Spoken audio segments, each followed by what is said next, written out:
que contiene los 24 testimonios de víctimas de crímenes de lesa humanidad cometidos por el gobierno venezolano y con personas específicas quienes fueron con nombres y apellidos. Esto es un esfuerzo que tiene hace más de un año, porque se hicieron en principio 5 foros donde fueron escuchados los testimonios de cada una de estas personas, donde contaron toda esta tragedia, la situación que ellos están viviendo, muchos de los que están detenidos, otros que perdieron a sus hijos. De verdad que fue un trabajo de mucha emoción, muy emotivo, y es una situación que, bueno, que es donde las víctimas se dirigen directamente al fiscal. Las terapias de conversión son supuestos tratamientos psiquiátricos, psicológicos y hasta espirituales que buscan cambiar la orientación sexual o identidad de género de las personas de la comunidad LGBTIQ.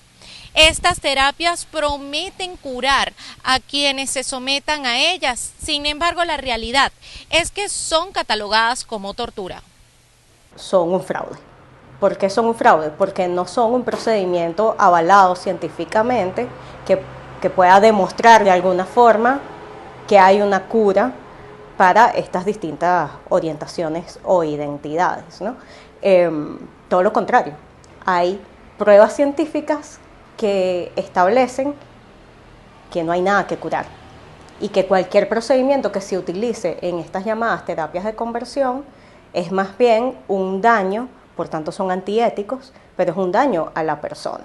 Estas terapias cobraron fuerza con los años. No fue hasta 1990 que la Organización Mundial de la Salud eliminó a la homosexualidad de la lista de enfermedades mentales. Y en el año 2019 fue que hizo lo mismo con la identidad trans. Sin embargo, todavía existen terapias en todo el mundo destinadas a cambiar la orientación sexual. Puede ir desde lo más, llamémoslo inocuo, aun cuando no es inocuo, pero lo menos dañino, digamos, que es trabajar a nivel de la palabra, a nivel simbólico, el manejo de la negación de la orientación o negación de la identidad. Tú no eres homosexual, tú eres heterosexual, estas prácticas están mal, tienes que ir por otro camino, lo que está bien concebido es la heterosexualidad y se maneja a nivel de convencer al otro. Esa, digamos, es la vía menos tortuosa, pero estas terapias pueden llegar, incluso están reportados hasta abusos sexuales, como formas de terapia para cambiar la orientación. Electroshock, como forma de terapia para cambiar la orientación. Daños físicos, castigos físicos, como formas de terapia para supuestamente cambiar la orientación. Por supuesto, nada de esto funciona. Siempre que existe una denuncia, la persona que está ofreciendo este tipo de terapias estaría a la orden del tribunal disciplinario, del colegio de psicólogos al que esté adscrito o de la propia federación, ¿no? Y bueno, si esto se llegase a comprobar y en función de las medidas o de la gravedad del ejercicio que tenga, esto puede incurrir desde una sanción disciplinaria hasta perder la licencia como psicólogos. Para Richelle Briceño, abogada y activista por los derechos LGBTIQ, este tipo de terapias inciden en los casos de depresión dentro de la comunidad. Esto también ligado a la falta de educación sexual en las escuelas. Venezuela sigue estando atada de una otra manera al atavismo religioso, a los dogmas, a los prejuicios, al conservadurismo, y esto de una otra manera ha hecho difícil y ha dificultado el camino hacia la educación en los temas en materia de educación sexual, de derechos sexuales y reproductivos. Entonces, por ejemplo, tocar el tema de la orientación sexual en las aulas de clases a nivel de bachillerato, que es donde corresponde, entonces es todo un trauma para los padres y representantes y para quienes defienden el derecho de la familia, dejando por fuera a todas las demás familias que existen en este país, ¿no? Las personas de la diversidad sexual crecemos con miedo a contar lo que somos, con vergüenza de lo que sentimos y con culpa porque pensamos que es una decisión nuestra el ser una persona LGBTI, cuando sencillamente las personas LGBTI Nacemos como nacen el resto de las personas de la sociedad. En el año 2012, la Organización Panamericana de la Salud alertó que este tipo de terapias no tienen ningún fundamento científico y más bien son una amenaza a los derechos humanos de las víctimas que son sometidas a ellas. 4 años después, la Asociación Mundial de Psiquiatría afirmaba que no hay ningún tipo de estudio que avale que una persona pueda cambiar su orientación sexual innata a través de este tipo de prácticas. Desde Caracas, Venezuela, Irene Mejías. El gobierno en su defensa también dice que el subsidio al diésel y a la gasolina a través de Ecopetrol representa para las arcas del Estado el 2,5% del Producto Interno Bruto de este año 2022 y el 2,1% del próximo 2023. Cuando Gustavo Petro dice que hay que ajustar los precios de la gasolina, no es porque Petro haya llegado a subir nada. La gasolina hoy debería estar costando, de acuerdo con esa fórmula del CPEG, por lo menos 18.000 pesos. En Estados Unidos, para darles un caso, en enero yo compré gasolina a 1.98, a 2.20 y cuando volví hace poco estaba a $5. Bolívar argumenta que defiende la medida porque hay un déficit, a su juicio, impulsado porque no se ha incrementado el precio este año y hay variables internacionales que obligan a hacerlo. De los 34 y pico billones se restan los 6 billones que pagó Duque más los 19 que hay en el presupuesto y queda algo como de 9 y algo billones de pesos de déficit para 2022. Eso es lo que tengo que decirles porque la gente no entiende a veces esta cifra. Contrario a comentarios anteriores, el senador cree que deben desaparecer los cálculos políticos y centrarse netamente en lo económico. Lo que tenemos que hacer es ponernos serios con la economía. Están jugando con este país y parte de volvernos serios es que estas fórmulas se apliquen. Si se hubieran aplicado correctamente, hoy no deberíamos ese dinero. Van a decir, pero la gasolina está barata, sí, pero de todas maneras la deuda está y hay que sacarla del presupuesto. Pero aunque el pacto histórico defiende la decisión, indiferentemente de la causa, el impacto inflacionario será inevitable. Pese a las advertencias, los sectores políticos han reaccionado tímidamente porque la mayoría de partidos hacen bancada con el gobierno. Sin embargo, este martes habrá plenaria en el Congreso para debatir sobre este asunto y otros relacionados con la crisis energética. El senador David Luna, de Cambio Radical, un partido independiente, advirtió que subir el precio de la gasolina es aumentar la inflación y el costo de la canasta familiar. Y criticó que es irónico que quienes en el pasado se opusieron a esta propuesta, incluso promoviendo marchas, hoy sean quienes la promuevan y defiendan, y agregó además que la responsabilidad política existe. También consultamos a la Asociación Nacional de Industriales ANDI sobre la posición del gremio empresarial y por ahora no se han pronunciado. Esta decisión se toma en medio de una coyuntura difícil para el país cuando la inflación está en 10,84%, la más alta en los últimos 23 años. Además, solo en el mes de agosto de este 2022, los alimentos subieron de precio un 26% comparados con el mismo periodo del año pasado. En Bogotá, Miguel Cardosa, BPI TV.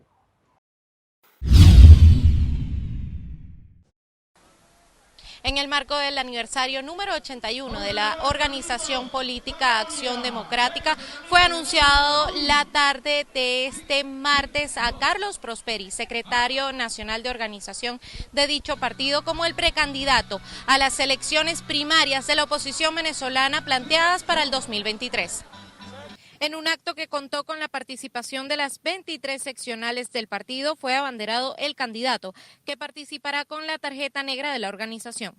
Estamos de vuelta, y estamos de vuelta porque vamos a ganar las elecciones primarias y la vamos a poner al servicio no solo de la unidad, de la plataforma unitaria, la vamos a poner al servicio de cada uno de los venezolanos. Es hora de pensar en el país, es hora de acabar con la politiquería y es hora de que los políticos asumamos las riendas de la conducción de la alternativa de cambio y que llevemos a este país a puerto seguro. Prosperi rechazó las recientes declaraciones de Nicolás Maduro con respecto a la realización de unas elecciones presidenciales en 2024 y otras elecciones generales para el 2025. Sin embargo, aseguró que desde la oposición deben estar preparados para cualquier escenario. Yo creo que no sabía ni lo que decía ayer Nicolás Maduro. No sabía lo que decía porque la ley de procesos electorales impide las elecciones nacionales con las elecciones regionales o con las elecciones municipales. Por ende, lo que debe existir es elecciones de gobernadores, de legisladores, de alcaldes y de concejales en el 25.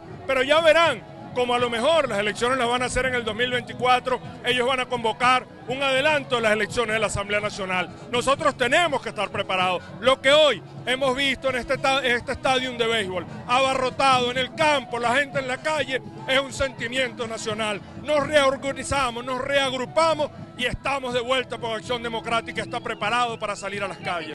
Es la primera vez en las últimas 2 décadas que Acción Democrática anuncia el nombramiento de un candidato presidencial seleccionado desde sus propias filas, luego de que en 2006 respaldara a Manuel Rosales y en 2012 y 2013 a Enrique Capriles Radonsky.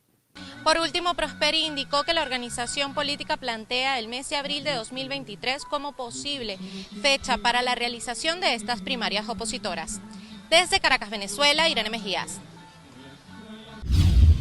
El Instituto Nacional de Aeronáutica Civil de Venezuela aún no ha autorizado a Wingo para que realice vuelos desde Colombia. Esa fue la respuesta del presidente del organismo, Juan Teixeira, a un comunicado publicado en Twitter por la aerolínea, que incluso había estimado que su primer vuelo despegará el próximo 4 de octubre.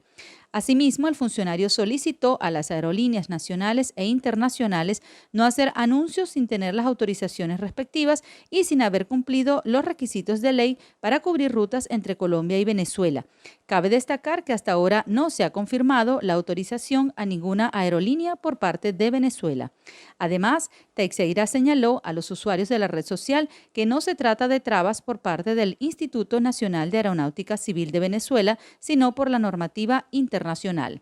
Entre tanto, la Asociación de Líneas Aéreas de Venezuela explicó que las primeras aerolíneas que cumplieron con el proceso para poder volar a Venezuela fueron Avianca, LATAM, Wingo y Ultra, y fueron aprobados por la Autoridad Aeronáutica Colombiana. Así lo afirmó Humberto Figuera, presidente de la asociación. Sin embargo, Figuera aclaró que el Instituto Nacional de Aeronáutica Civil de Venezuela debe aceptar y autorizar a las líneas colombianas para que puedan volar a Venezuela. Además, adelantó que Avianca había solicitado a su autoridad aeronáutica una frecuencia diaria. Por su parte, Láser y Avior hicieron la solicitud para operar hacia Colombia. Por parte de Venezuela, aún quedan 2 cupos disponibles para hacer operaciones al país neogranadino, puntualizó Figuera.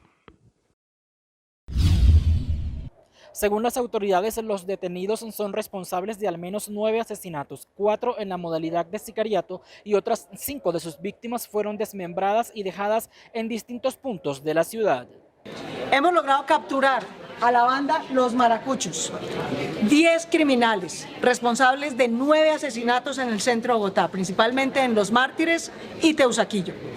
5 de ellos, esos casos escabrosos de gente que asesinan y dejan tirada en vía pública. Les capturamos teléfonos, les capturamos armas, les capturamos estupefacientes y los hemos puesto a recaudo de la Fiscalía para ser judicializados.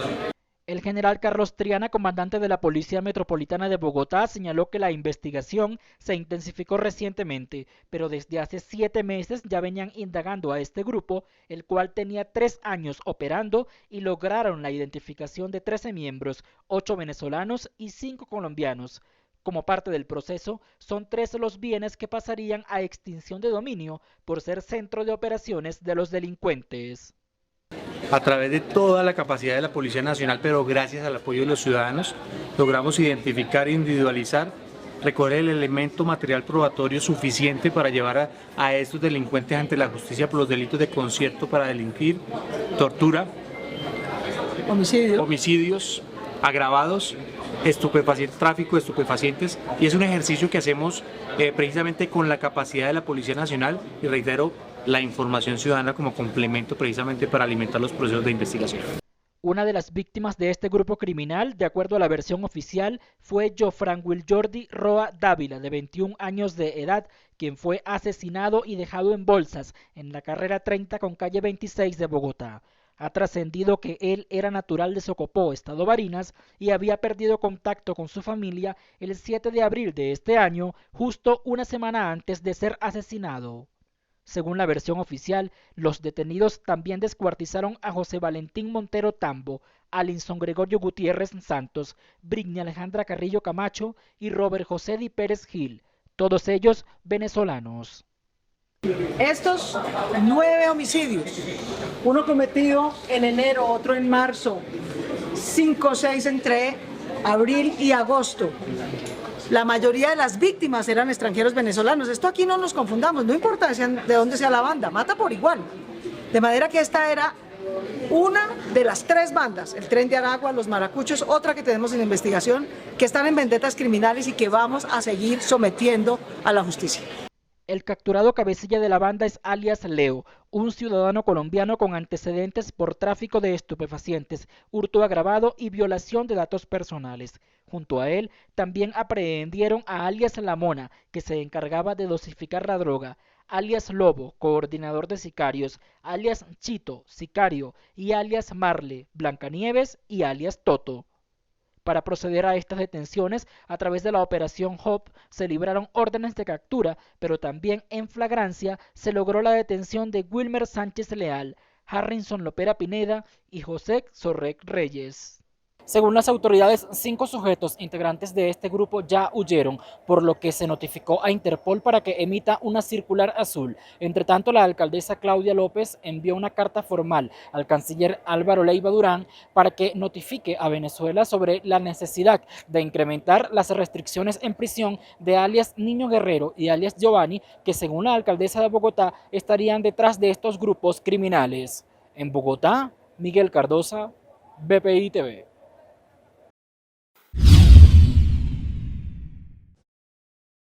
Canadá, junto a la Unión Europea y 17 países, se reunieron de forma virtual para reafirmar su compromiso con una solución pacífica y negociada dirigida por Venezuela para restaurar la democracia. Así lo señaló la Embajada de Canadá en Venezuela en su cuenta oficial en Twitter. Posteriormente, anunciaron la lista de naciones que participaron en el encuentro: Alemania, Australia, Brasil, Canadá, Chile, Ecuador, España, Estados Unidos, Francia, Italia, Japón, Nueva Zelanda, Paraguay, Portugal, Reino Unido, República Dominicana, Suecia, Unión Europea y Uruguay. El pasado mes de junio, Jorge Rodríguez, jefe de la expedición oficialista, y Gerardo Bley, líder de la delegación opositora, viajaron a Noruega en el marco del Foro de Oslo.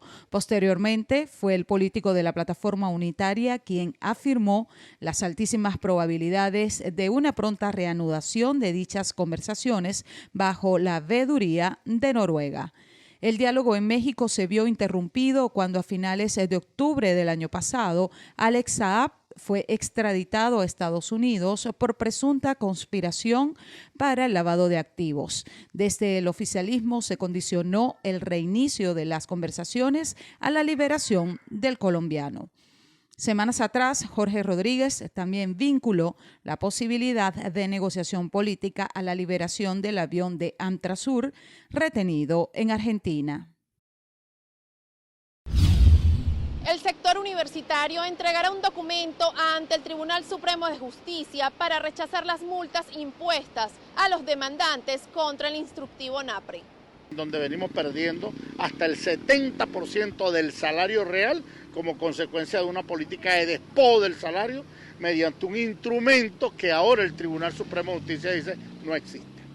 Por eso nosotros mañana vamos desde la esquina Salas, en donde nos estamos concentrando, hacia el Tribunal Supremo de Justicia.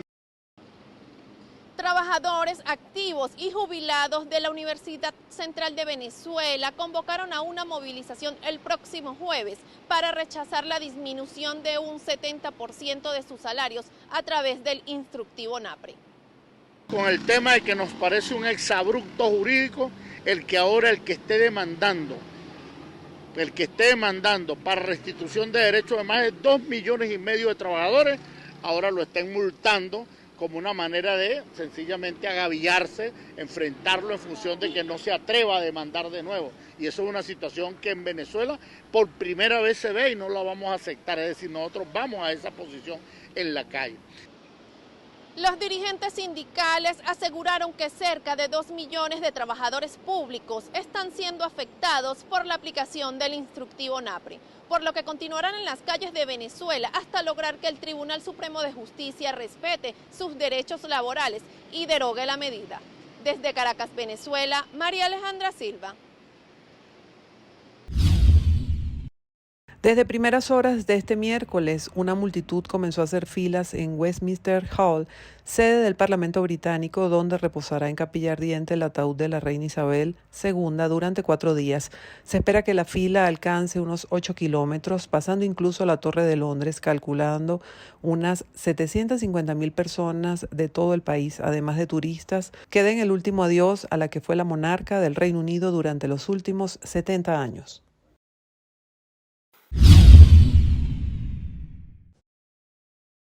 Brian Nichols, subsecretario de Estado de los Estados Unidos para Asuntos del Hemisferio Occidental, advirtió a la administración de Nicolás Maduro en Venezuela que se intensificarán las sanciones en caso de no reiniciar el diálogo político con actores de la oposición que tuvo lugar en México en 2021. El diplomático expresó que el oficialismo venezolano comete un error que calificó de grave al pensar que la paciencia de Estados Unidos es infinita. Así lo señaló ante la Comisión de Relaciones Exteriores del Senado. El subsecretario del Departamento de Estado para América Latina explicó que la administración Biden usará diferentes herramientas para sancionar y hacer cumplir la ley. Asimismo, el funcionario confirmó que hubo conversaciones con la plataforma unitaria en reuniones informales tanto en Oslo, Noruega, como en Caracas, que han dejado como resultado avances a su parecer significativos. Nichols confesó haber tocado este punto con el secretario de Estado Antony Blinken en México, además de aliados claves. En caso de no haber avances, el funcionario de la Casa Blanca prometió que la administración madurista no tendrá acceso a los activos congelados e impulsará investigaciones de la Corte Penal Internacional sobre las presuntas violaciones a los derechos humanos en Venezuela.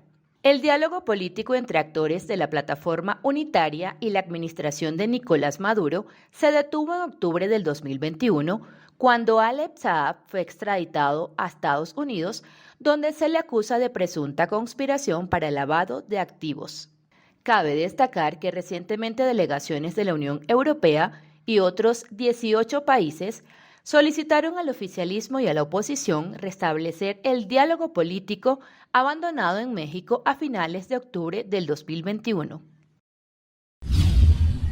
Con una caminata por el centro de Caracas, trabajadores, gremios y sindicatos pertenecientes al sector público llegaron al Tribunal Supremo de Justicia para exigir a la Sala Constitucional del máximo organismo judicial del país la celeridad en las audiencias para los recursos que han introducido de amparo contra el instructivo ONAPRE. Empleados activos y jubilados rechazaron que hasta ahora el Tribunal Supremo de Justicia haya declarado la inadmisibilidad y multado a quienes han introducido otros recursos en el organismo. Queda de manos del Tribunal Supremo de Justicia reponer la Constitución y en este caso la Sala Constitucional a la cual estamos exigiendo y del cual la ponente es la doctora Gladys Gutiérrez, que es presidenta de la Sala Constitucional y además presidenta del Tribunal Supremo de Justicia. Ha llegado la hora de que el Tribunal Supremo de Justicia reponga, haga valer lo que está planteado en esta Constitución. Que es absolutamente inadmisible que el TCJ diga que el instructivo ONAPRE no existe.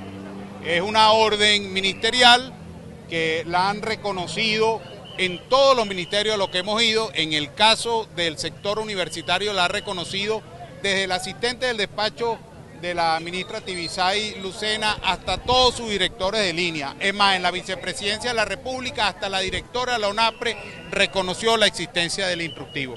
Entonces es absolutamente inadmisible. Nosotros vamos a consignar ese documento hoy.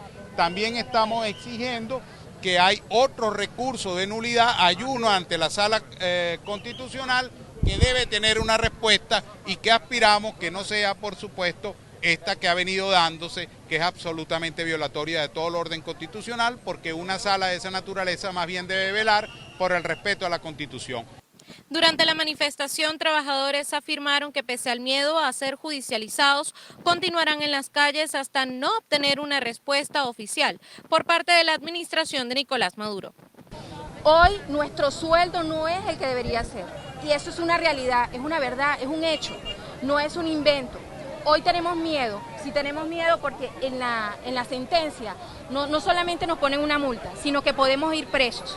Hoy yo puedo estar presa por decir que existe un instructivo que nos cercena el salario, que nos cambia la calidad de vida, que mi hija, que es una de las personas afectadas, no solamente porque su padre está detenido, sino porque el sueldo no nos alcanza. Yo gano $60 mensuales, soy directora de una escuela y no recibo nada por eso, solamente lo mínimo necesario. Se viola la contratación colectiva, nos quitan las primas. ¿Quién ordena eso? Esa es la pregunta que le hacemos a Malaquía. Eso está ahí. Todos los trabajadores tenemos un sueldo por debajo del sueldo que deberíamos cobrar, por debajo del sueldo que garantiza la Constitución, que es poder cubrir todas nuestras necesidades básicas. Más de 2.200.000 trabajadores estarían cobrando menos del 80% que les corresponde bajo sus contratos colectivos. Esto a causa de las primas que ha suprimido el instructivo ONAPRE. Desde Caracas, Venezuela, Irene Mejías. Este centro tiene previsto atender a 12.000 personas en horario de lunes a viernes de 8 de la mañana a 5 de la tarde y los días sábados hasta la 1 de la tarde. Muy comprometidos con este esfuerzo, por garantizar los derechos de los migrantes, que son derechos consagrados en los tratados internacionales, reconocidos universalmente por las Naciones Unidas, son compromisos del Estado colombiano con el mundo, con la comunidad internacional. En este centro de desarrollo se brindan distintos servicios de orientación social, capacitación para emprendimientos, acompañamiento para regularización, vacunación, apoyo en datos sobre la niñez, vejez, personas con discapacidad e información del sistema de salud y educación. El jefe de gabinete destacó la labor de diferentes dependencias del distrito y aplaudió que esta inauguración se realice en medio del restablecimiento de relaciones entre Colombia y Venezuela. Este hecho, esta inauguración de este Centro de Desarrollo Social Margarita, ocurre en un contexto político nuevo para el país y para Venezuela. Ya estamos escuchando las noticias, se van a reabrir los vuelos aéreos o el transporte aéreo entre Colombia y Venezuela en próximos días. Está avanzando un proceso de normalización de las relaciones, de normalización de nuestra frontera, es nuestra mayor frontera, más de 2.000 kilómetros terrestres compartimos con Venezuela. Además, Venezuela ha aceptado ser mediador en un esfuerzo de paz, en un nuevo esfuerzo de paz del gobierno nacional. En el evento también se presentó el testimonio de Yasmín Margarita González, quien agradeció a la Secretaría de Integración Social por el respaldo que ha brindado a su emprendimiento. Me he visto muy beneficiada primeramente porque aparte de ser enfermera, desde muy chiquita también aprendí a hacer lo que era la confección, costura, operativa de las máquinas. Y hace poquito estoy en un emprendimiento que gracias a Dios y al aporte económico que recibí por parte de Corfas, que está integrada con la corporación alemana, ¿sí? Me permitió expandir un pequeño taller satélite que conformaba 2, 3 maquinitas. Hoy en día tengo 6 máquinas, genero empleo porque tengo personas colombianas y siento que de alguna manera le estoy retribuyendo un poco de todo lo que me ha brindado Colombia y ustedes los colombianos. Estos dos centros de desarrollo social, el primero inaugurado en Kennedy y el segundo en Suba, se han logrado poner al servicio de la población gracias al respaldo de la Organización Internacional para las Migraciones, OIM, y la USAID, que ha respaldado a la alcaldía en distintos proyectos. En Bogotá, Miguel Cardosa, BPI TV.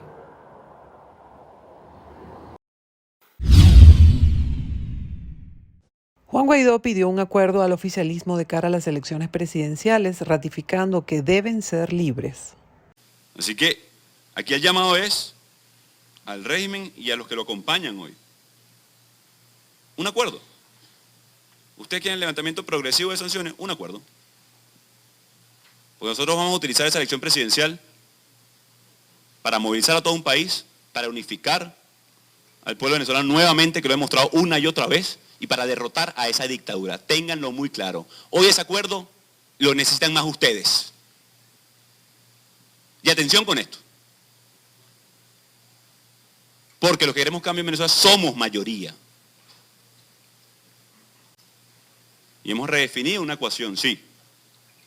Elección libre para que cese la usurpación.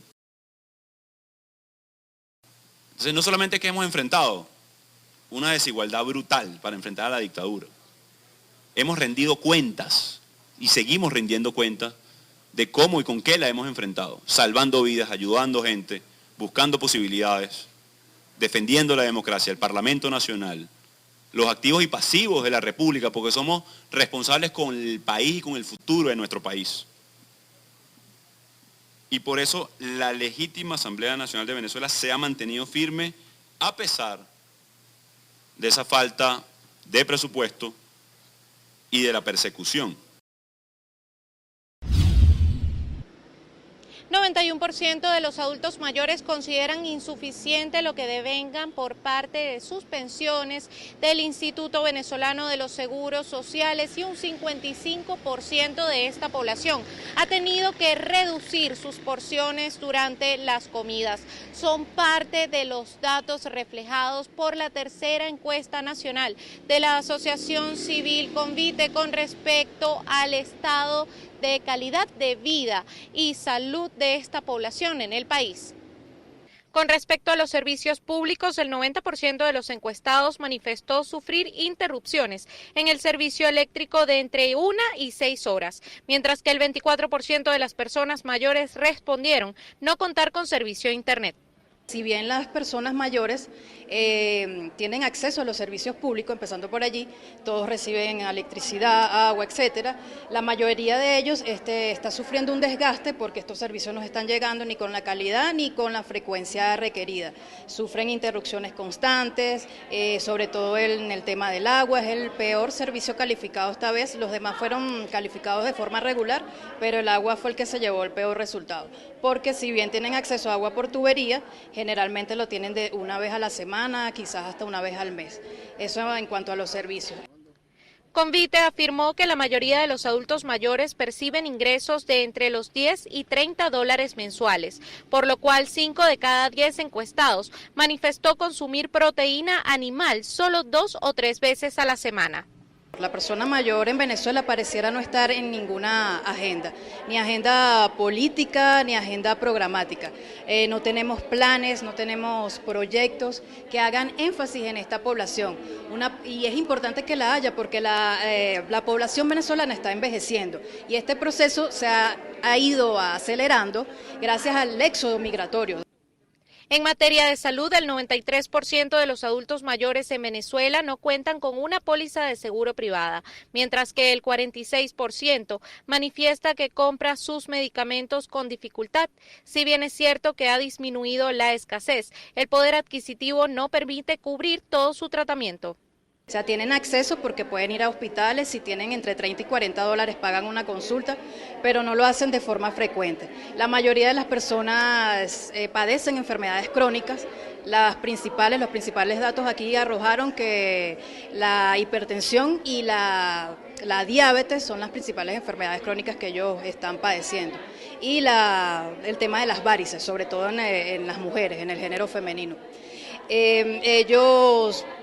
Tú les preguntas, ¿estás recibiendo la medicación? Sí, pero la tengo que recortar para que me rinda más. ¿Te compras todo lo que el médico te receta? No siempre me compro todo.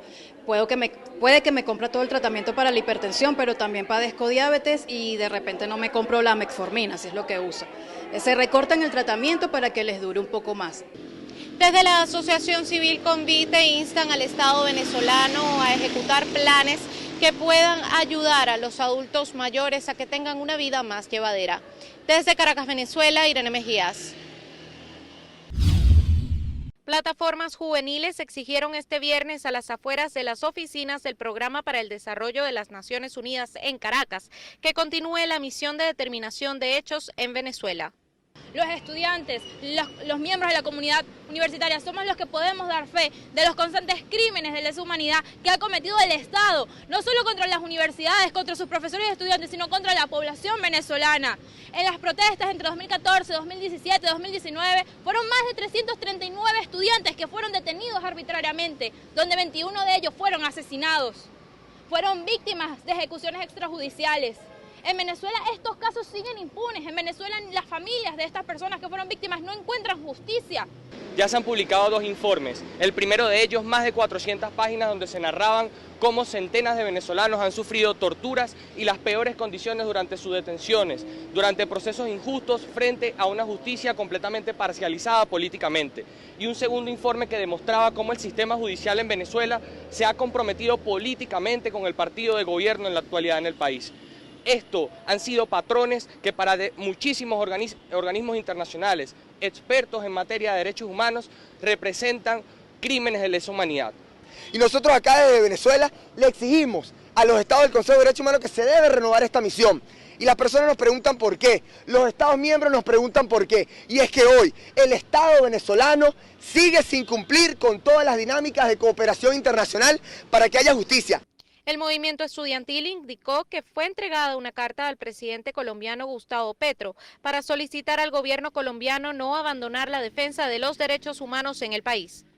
El pasado lunes entregamos una carta a la Consejería Presidencial de Derechos Humanos y Asuntos Internacionales, pidiéndole al presidente Gustavo Petro, recién electo de Colombia, de que Colombia no puede apartarse de los compromisos internacionales de derechos humanos. Hoy Colombia debe mantener sus compromisos en materia internacional y de derechos humanos, y la República Bolivariana de Venezuela no puede estar ausente de estos compromisos. Por eso, muy respetuosamente, con un lenguaje diplomático y con un llamado de solidaridad internacional, hacemos un llamado al embajador Benedetti. Hoy las organizaciones de la sociedad civil queremos profundizar hacia el Estado colombiano con lo que hoy sucede en Venezuela.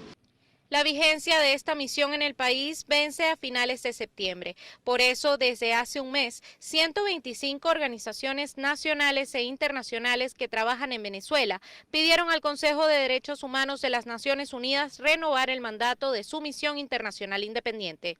Desde Caracas, Venezuela, Irene Mejías.